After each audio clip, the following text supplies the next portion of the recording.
back. This is David, and these are some random coffee stains that I'm going to start to draw on and find some images in. So right here, I'm not really sure what this is, but usually when I just start tracing around something, an image will start to appear. This kind of looks like an arm right here with some fingers and a hand.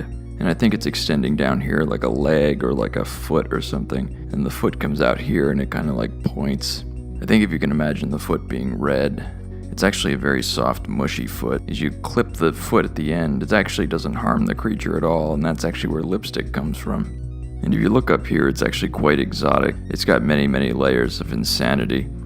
Like this bubble part here is like, and then it kind of comes up and it just kind of explodes up here into a bird's head with a shower cap on. There's little bubbles around and stuff. It's very, it's very tropical, very exotic.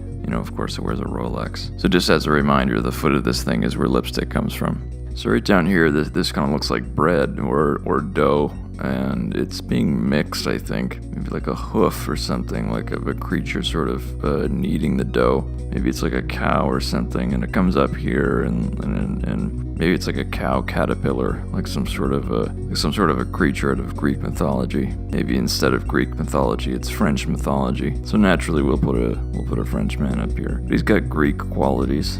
But unfortunately, it has this jowl, so much so that it actually can't see what it's kneading. So it needs this mirror.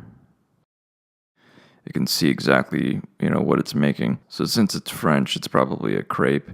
And only one of the horse butts actually has a tail, and it kind of comes up here. This whole thing's actually underground, and it's absolutely massive. The hair kind of comes up from underground, and it actually makes the Eiffel Tower. If you actually go to Paris and look at the Eiffel Tower, if you look really close, it's actually horsehair. Put your ear on the ground, and you might hear him making this crepe. True story.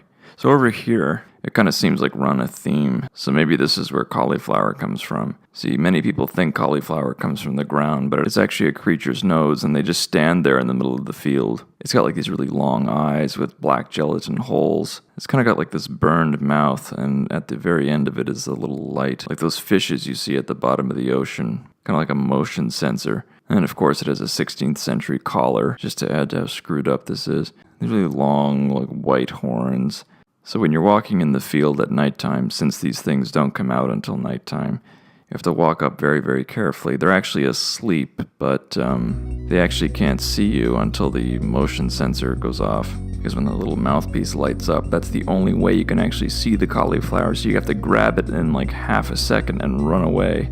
Now it's quite shocking when the light comes on and you actually see what the cauliflower is attached to, like seeing that face dimly lit by this little thing is quite a sight that will haunt your dreams forever and ever. But what's worse, if you don't grab the cauliflower on time, like 100 black birds fly out of the eye sockets. They're actually not birds, but they have really sharp black beaks, and their bodies are just black blood clots.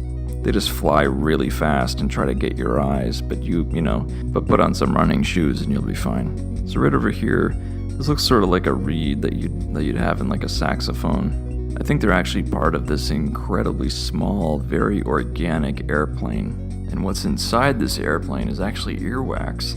Little tiny pods of earwax that they sit in little chairs and they ring for the flight attendant and they vomit like everyone else. They recline and get into each other's faces and whatnot. But the pilot actually extends all the way out, and it's actually just a big Q-tip. And that's how they travel. It just goes around and goes into people's ears and loads up the airplane.